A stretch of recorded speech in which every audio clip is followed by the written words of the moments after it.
6 जून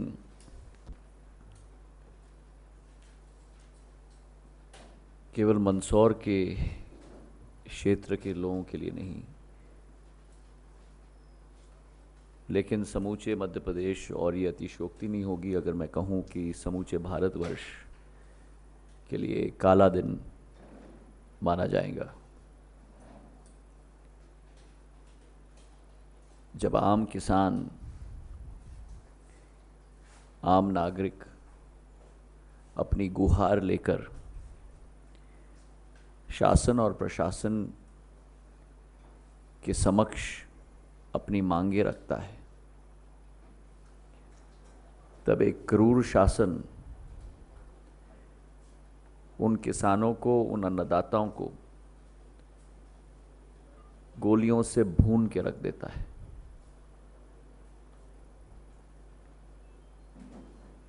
अगर प्रजातंत्र में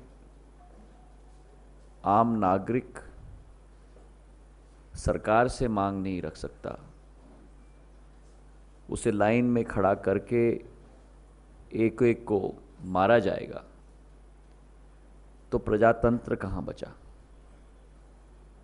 और यही मुद्दा प्रजातंत्र के चौथे स्तंभ के रूप में हम लोग आपके समक्ष बार बार उजागर कर रहे हैं। अगर इस सरकार के विरुद्ध कोई बोलता है तो वह राष्ट्रद्रोही बन जाता है। अगर मीडिया कोई टिप्पणियां लेख करे तो मीडिया पर बैन लग जाता है। और अगर किसान अपनी गुहार लगाए तो उसे सरकार के द्वारा भूना जाता है।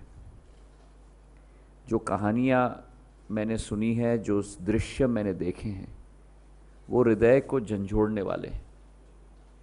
आज भी 7 घायल लोग, जिनकी छाती में गोली है, जिनकी जांघ में गोली है, वे आज भी उपचार ले रहे हैं इंदौर में।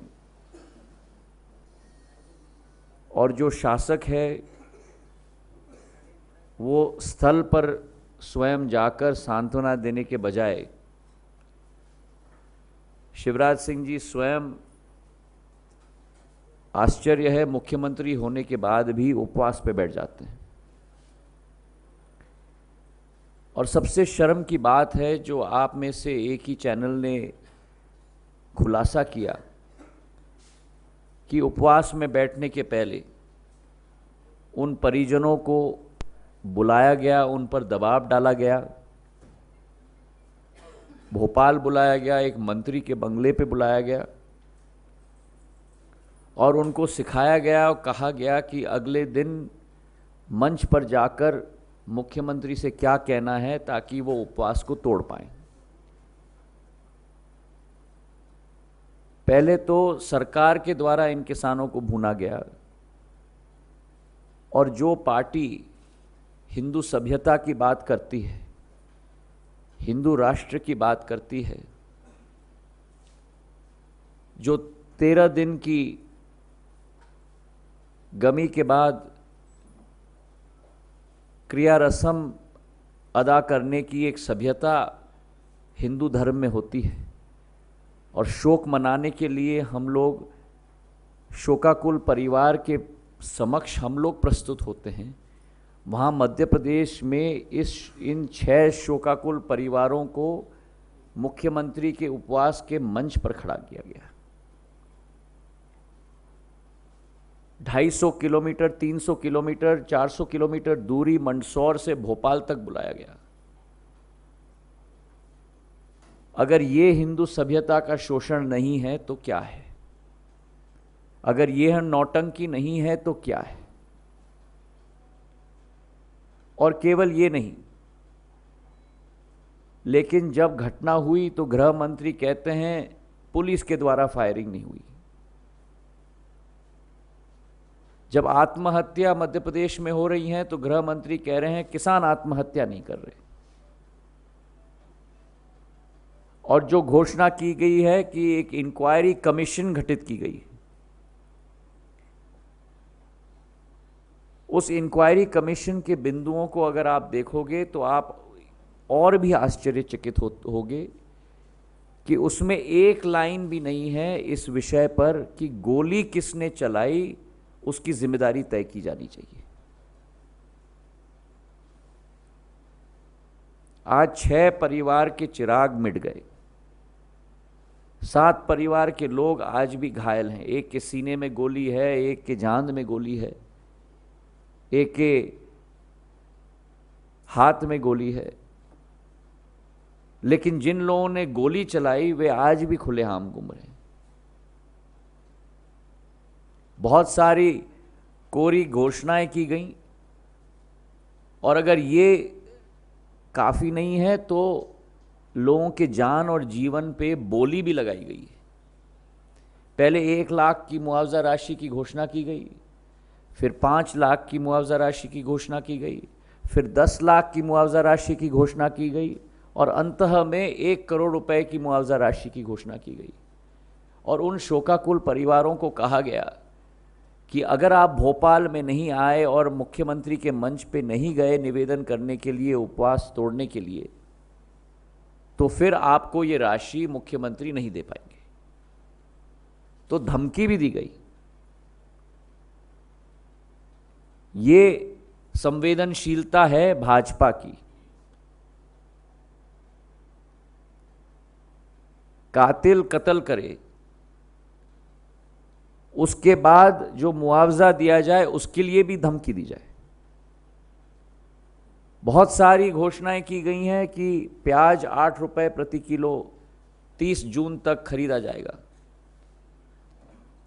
पिछले 7 दिनों में मैंने बहुत सारी मंडियों का दौरा किया है, और मैं निवेदन करूंगा कि आपके मध्य प्रदेश के रिपोर्टर्स को भी आप जरूर कहें, हर एक मंडी के बाहर कम से कम 6 से 8 किलोमीटर की ट्रैक्टरों की लाइन लगी हुई है।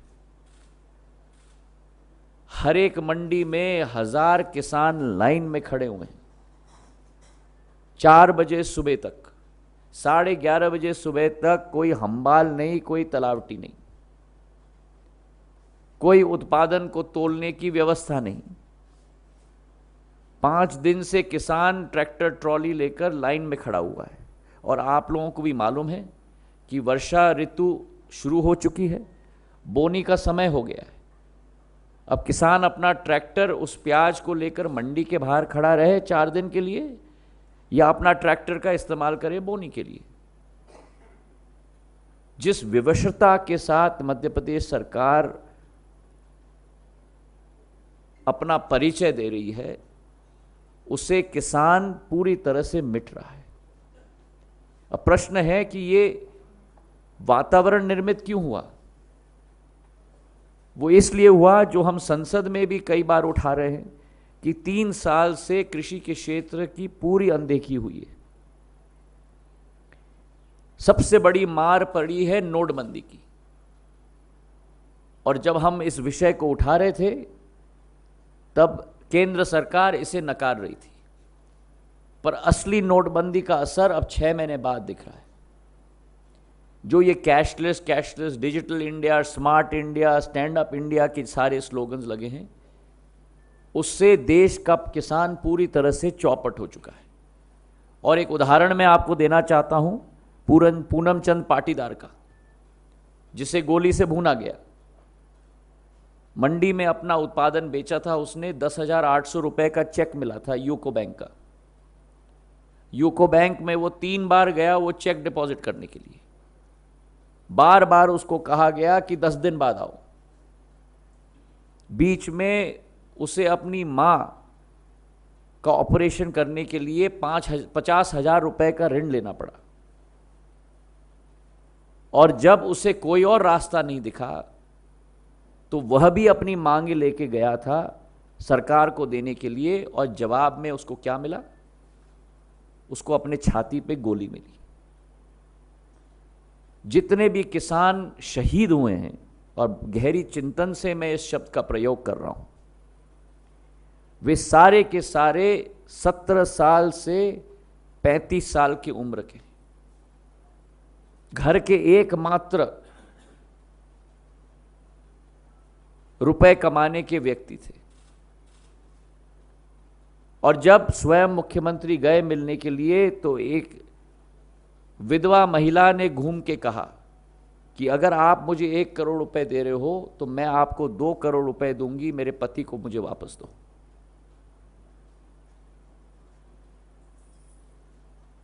एक गृहस्थ पिता ने कहा कि अगर आप मुझे 1 करोड़ रुपए दे रहे हो मैं आपको 10 करोड़ रुपए दूंगा, अगर 1 करोड़ रुपए देकर आपको अनुमति दी गई है मेरे बेटे की जान लेने के लिए, तो क्या अगर मैं आपको 10 करोड़ रुपए दूंगा आप मुझे अनुमति दोगे किसी की जान लेने के लिए?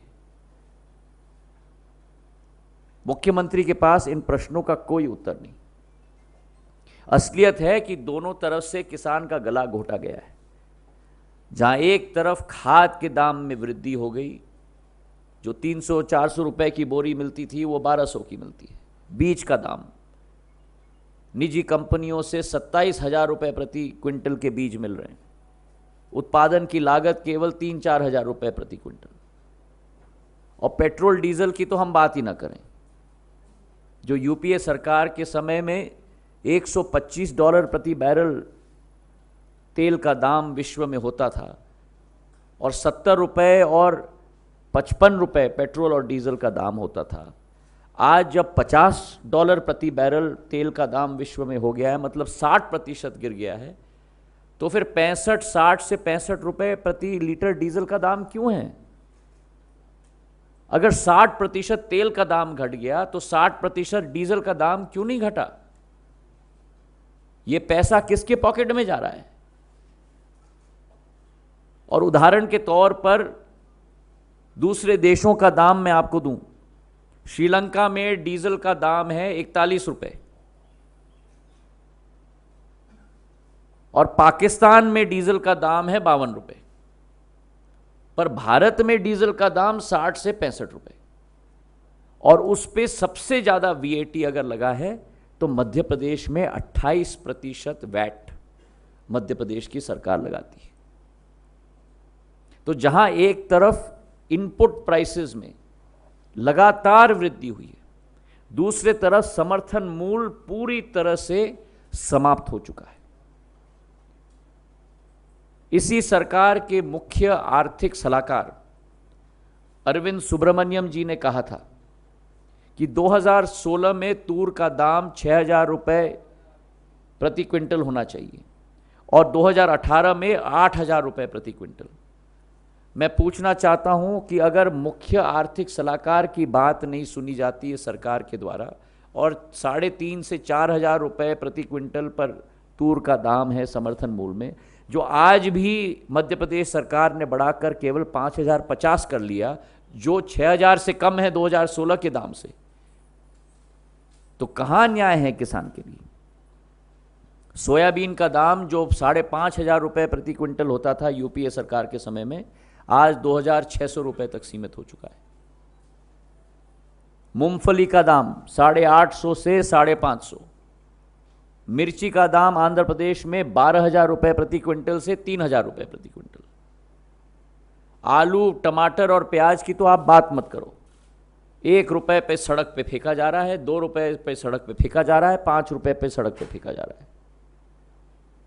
चारों तरफ अगर आप देखो जितनी भी हमारे उत्पादन है, मेथी का दाम 5,000 से 2,500 रुपए प्रति क्विंटल। तो एक तरफ जहां लागत बढ़ती जा रही है, दूसरे तरफ समर्थन मूल्य उत्पादन के लिए 50% घटाया जा रहा है। तो दोनों तरफ से किसान का गला घोटा जा रहा है। और सरकार के नुमाइंदे कहते हैं कि जो किसान मर रहे हैं वो सब्सिडी चाटने वाले हैं। ऋण माफी की गुहार देश के हर कोने से उठ रही है, लेकिन मध्य प्रदेश में मुख्यमंत्री कहते हैं कि ऋण माफी मुद्दा ही नहीं है। अगर ऋण माफी मुद्दा नहीं है तो मध्य प्रदेश में पिछले 3 सालों में 21,000 अन्नदाताओं ने खुदकुशी क्यों की? अगर ऋण माफी मुद्दा नहीं है तो मध्य प्रदेश में पिछले 1 वर्ष में 1932 किसानों ने आत्महत्या क्यों की? और अगर ऋण माफी मुद्दा नहीं है तो पिछले 10 दिन में मध्य प्रदेश में 13 किसानों ने आत्महत्या क्यों की? जिसमें से 4 किसान डायरेक्टली मुख्यमंत्री के विधानसभा क्षेत्र बुधनी से आते हैं। पेड़ पे लटक के उन्होंने आत्महत्या किया है और प्रदेश के मुखिया कहते हैं कि किसान के लिए ऋण माफी ही मुद्दा नहीं है। आज राष्ट्र भर में 2.5 लाख करोड़ की ऋण माफी कॉर्पोरेट्स के लिए हो सकती है, लेकिन 5,32,000 करोड़ किसानों की ऋण माफी नहीं हो सकती। और अगर ऋण माफी मुद्दा नहीं है तो 2003 से 2013 तक किसानों का ऋण मध्य प्रदेश में 3,000 करोड़ से 45,000 करोड़ क्यों हो चुका है? इन सब प्रश्नों का जवाब इनको देना होगा। जब कांग्रेस की सरकार थी, 72,000 करोड़ रुपए की ऋण माफी की योजना हमने लागू की, 35,000 करोड़ रुपए की रोजगार गारंटी योजना हमने लागू की ग्रामीण बेरोजगारी के लिए, 25,000 रुपए की एक्सेलरेटेड इरिगेशन बेनिफिट प्रोग्राम हमने लागू की, जिसे नाम परिवर्तित करके प्रधानमंत्री कृषि सिंचाई योजना कर दिया है। 50,000 करोड़ की राजीव गांधी ग्रामीण विद्युतीकरण योजना हमने लागू की, जिसका नामांतरण बदलकर दीनदयाल उपाध्याय योजना बना दिया है। और इंटरेस्ट सबवेंशन की योजना, जो हमारी योजना थी कि 4% पर 3 लाख से कम लेने वाला किसान को ऋण मिल पाएगा, ये सारी कल्याणकारी योजनाएं यूपीए सरकार के द्वारा किसानों के लिए की गई थी। तो आज जो ये सरकार केंद्र में और प्रदेश में है, ये किसान विरोधी सरकार है और इनकी एक ही सोच है कि एक किसान मुक्त भारत ये चाहते हैं। जो सपने पिरोए थे चुनाव के पहले कि स्वामीनाथन रिपोर्ट के आधार पर 50% लागत से ज़्यादा मूल्य समर्थन मूल्य दिया जाएगा, किसान का आय दुगना किया जाएगा, अनेक योजनाओं के बारे में चर्चा की थी। फसल बीमा योजना दी जाएगी। भाजपा का कहना साफ, हर किसान का कर्जा माफ। इनकी कथनी और करनी में, नीति और नियत में, सोच विचारधारा और क्रियान्वयन क्षमता में जमीन आसमान का फर्क है। हमारी डिमांड है कि इस मंदसौर के हत्याकांड में जिन ऑफिसर्स के द्वारा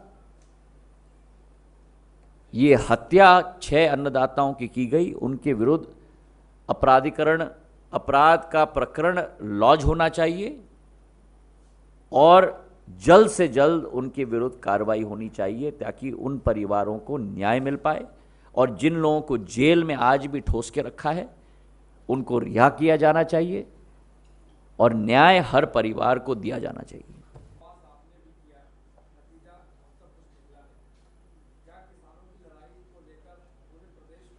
देखिए, पहले तो शिवराज सिंह जी ने किसानों के लिए उपवास नहीं किया है।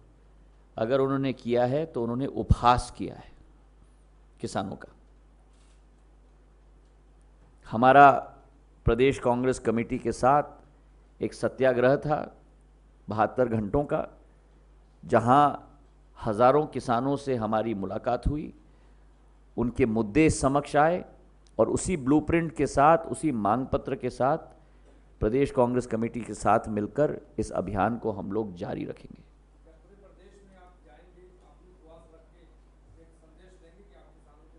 हमने किया है और इस अभियान को, जैसे मैंने कहा, हम लोग जारी रखेंगे।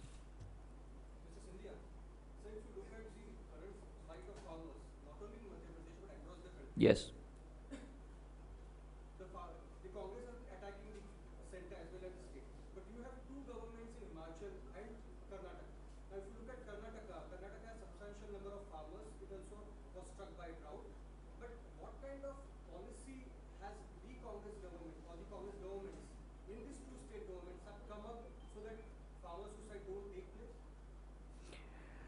Well, first of all, both Karnataka and Himachal governments, one is based more on horticulture, one is based much more on agriculture.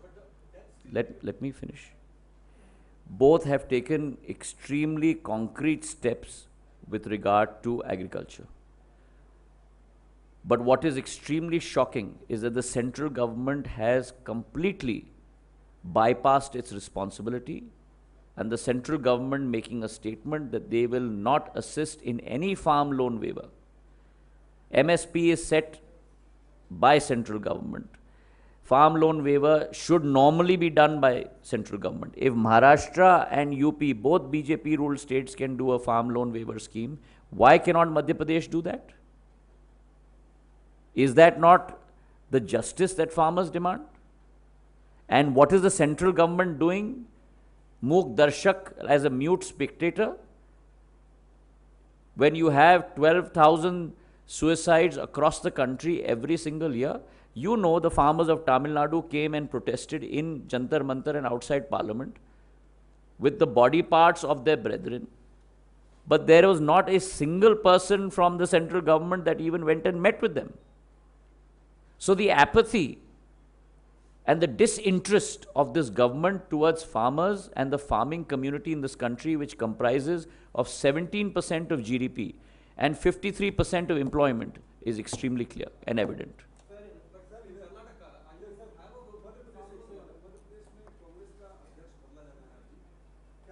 ये प्रेस कॉन्फ्रेंस किसानों के मुद्दे पर हमने आयोजित किया है। जहां तक मध्य प्रदेश का सवाल है, ये प्रश्न आपको एआईसीसी से करनी होगी।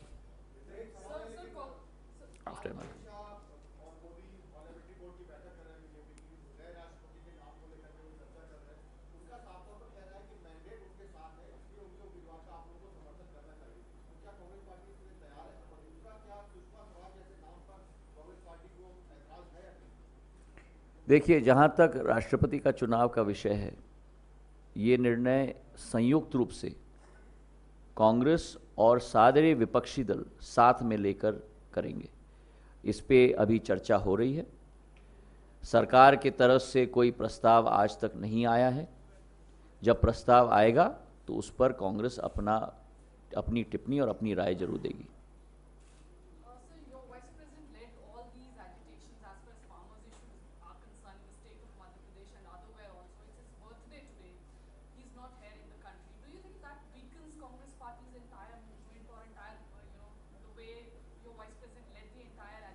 राहुल गांधी जी सदैव किसानों के साथ खड़े हैं। उन्होंने अपने 13 साल के संसदीय कार्यकाल में सदैव दिखाया है कि इस देश की जड़ और नींव अगर कोई है तो वो किसान है, और किसान के हित में ही कार्य किया है। ये हम ना भूलें कि उनके ही नेतृत्व में रोज़गार गारंटी योजना, जो पहले केवल 200 जिलों तक सीमित थी, उसे बढ़ाकर 600 जिलों तक करा दिया गया था। उनके ही नेतृत्व, संयुक्त नेतृत्व में राहुल जी, सोनिया जी और मनमोहन सिंह जी के नेतृत्व में राष्ट्र की नहीं लेकिन विश्व की सबसे बड़ी ऋण माफ़ी योजना किसानों के लिए 72,000 करोड़ रुपए की क्रियान्वयन हुई थी। तो उनकी सोच, विचारधारा, उनकी कार्यशैली और उनकी हृदय की क्षमता किसानों के साथ दिन प्रतिदिन हर दिन रही है।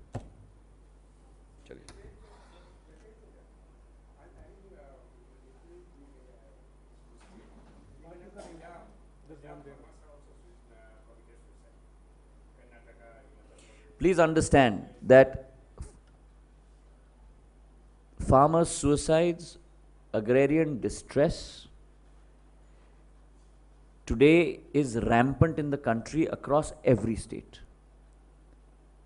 My question to you is, why is that?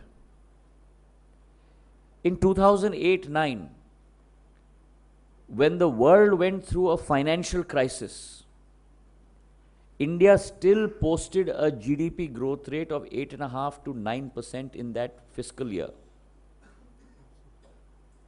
The reason behind that was because of the surplus agrarian income in rural parts of the country. And the reason behind the surplus agrarian income, which fueled the economy, which fueled demand, which fueled purchases, which increased disposable income, was the constant rise in MSP prices during the Congress regime. From 2004 to 2013, MSP prices have risen between 150% to 300%. And in the last 3 years of this government, MSP prices have risen not even by 12 to 15% over 3 years. Fact number one. Fact number two, in the last 3 years of the UPA government, agricultural growth rate was 4%, compounded. In the first 3 years of this government, agricultural growth rate is 1.7%, compounded. The facts are before you. This country's agrarian sector runs on two engines. One is based on production, revenue, and facts. The other is based on emotion, trust, and on the precipice of a promise. Both those engines today have been completely dismantled by the BJP government. And that is why you're seeing the farmers rise the way they are rising. कृषि को हम फायदे का धंधा बनाएंगे. अब की बार किसानों की सरकार, अच्छे दिन हम लाने वाले. अरे भैया, आपने किसके लिए अच्छे दिन लाए? 65 करोड़ जनता कृषि पर आधारित है हमारे देश में. वो आत्महत्या करने पर कगार है. घर में आमदनी नहीं है. शहरी क्षेत्र में जाओ तो जहां आपने कहा था कि हम 2 करोड़ रोजगार के अवसर हर साल दिलवाएंगे, मतलब पिछले 3 वर्षों में 6 करोड़. 3 साल में आपने 10 लाख रोजगार के अवसर भी नहीं दिलवाए. पहले वर्ष में 1,35,000, दूसरे वर्ष में 2.5 लाख, तीसरे वर्ष में 3 लाख. तो आपकी कथनी और करनी में इतना अंतर क्यों कि जो आपने स्वयं कीर्तिमान स्थापित किया था उसका केवल 2% आप हासिल कर पाए? शर्म आनी चाहिए इस बीजेपी की सरकार को, जिसने सभी के सपने, नौजवान के सपने, महिला के सपने, किसान के सपने को चूर चूर करके छोड़ दिया है. Thank you. Ravish, 2, 3, 4. First you.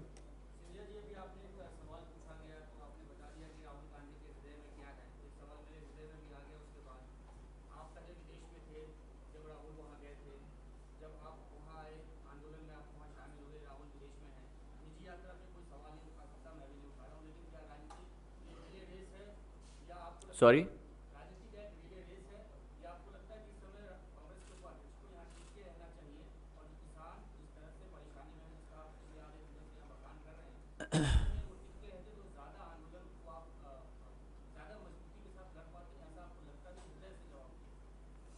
देखिए, जहाँ तक आपने मेरा विषय उठाया, एक जिम्मेदार मीडिया के व्यक्ति होने के नाते टिप्पणी करने के पहले थोड़ा सोच विचार आपको करना चाहिए था.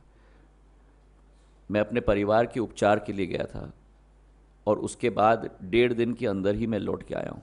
नंबर 1. नंबर 2, जहाँ तक राहुल जी का सवाल है, वे स्वयं मंदसौर गए हैं, उन्होंने स्वयं किसानों का मुद्दा उठाया है और आज भी वापस आने के बाद किसानों के आंदोलन में वे शामिल होंगे. सदैव उन्होंने 13 साल के अपने राजनीतिक इतिहास में किसानों के और नौजवानों के मुद्दे उठाए हैं और जीवन के अंत तक वे वो मुद्दे उठाएंगे.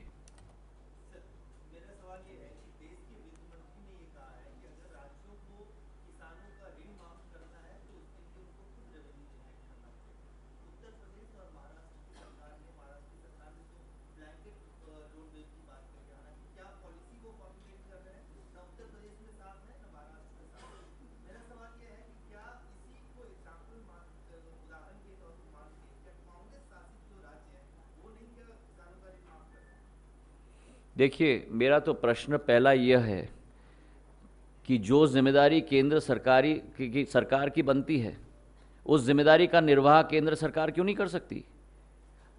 आप 2.5 लाख करोड़ कॉर्पोरेट सेक्टर का OTS वन टाइम सेटलमेंट में आप ऋण माफ़ कर सकते हो, लेकिन किसानों का आप ऋण माफ़ नहीं कर सकते. और जो इंटरेस्ट सबवेंशन स्कीम लाते हो आप, वही कांग्रेस की इंटरेस्ट सबवेंशन स्कीम थी, जिसे आपने 2 साल स्थगित कर दिया और दोबारा आपने लागू कर दिया. तो ये नाटक नौटंकी करना बंद करना होगा और किसानों के हित में कार्य करना होगा. सॉरी।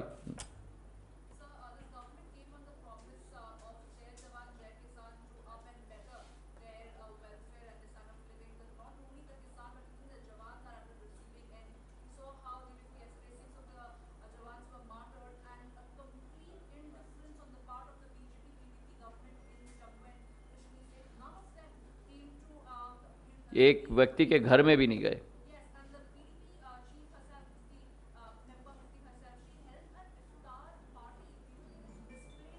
यही तो हम आपसे बार बार कह रहे हैं। जब 3 साल का विश्लेषण का भी कार्यक्रम इसी कमरे में रखा गया था कि हर मुद्दे पर यह सरकार आज विफल हो चुकी है, चाहे आंतरिक सुरक्षा का मामला हो, चाहे जम्मू कश्मीर का मामला हो, जहां पूरी अनदेखी की जा रही है। I will say it's an abdication of their responsibility. चाहे नक्सलिज्म का मुद्दा हो, चाहे विदेश नीति का मुद्दा हो, चाहे किसानों का मुद्दा हो, चाहे रोजगार का मुद्दा हो, हर एक मुद्दे पर यह सरकार आज विफल हो चुकी है। और मैं मानता हूं कि जनता इस सरकार से पूरी तरह से ऊब चुकी है।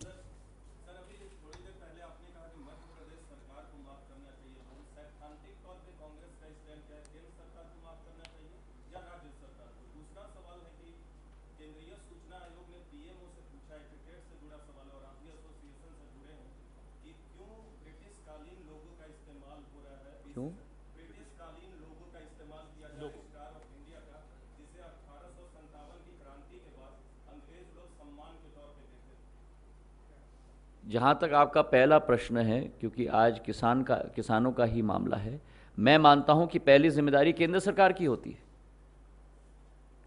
केंद्र सरकार, जैसे मैंने आपको कहा कि अगर वन टाइम सेटलमेंट के तहत कॉर्पोरेट सेक्टर का लोन ऋण माफ कर सकती है, तो किसानों का ऋण क्यों नहीं माफ कर सकती? और आज जब आपके पास पेट्रोल डीजल के दाम में 60% गिरावट आ चुकी है, उस राशि का आप इस्तेमाल क्यों नहीं कर सकते किसानों का ऋण माफ करने के लिए? और जहां तक क्रिकेट का सवाल है, मुझे इस पर पूरी सूचना नहीं है कि वो सिंबल क्या इस्तेमाल किया जा रहा है और क्यों इस्तेमाल किया जा रहा है, और जिस पर विषय पर मुझे पूरी सूचना नहीं है उस पर मैं टिप्पणी नहीं करूंगा। Last question.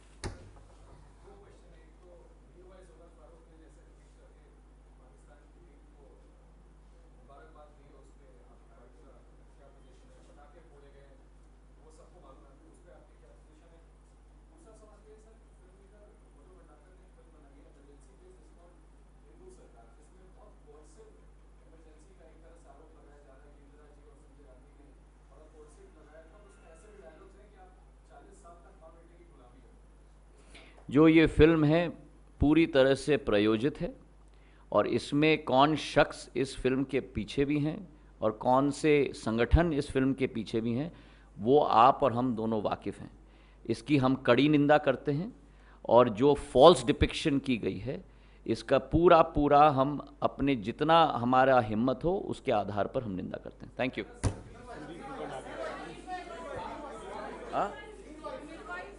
मैं मानता हूं कि जिस तरीके से एक विघटनकारी सोच और विचारधारा इन लोगों के द्वारा निर्मित किया जा रहा है, ये निंदनीय है। पर यह भी मैं मानता हूं कि खेल कूद के जगत से इसे अलग रखना चाहिए।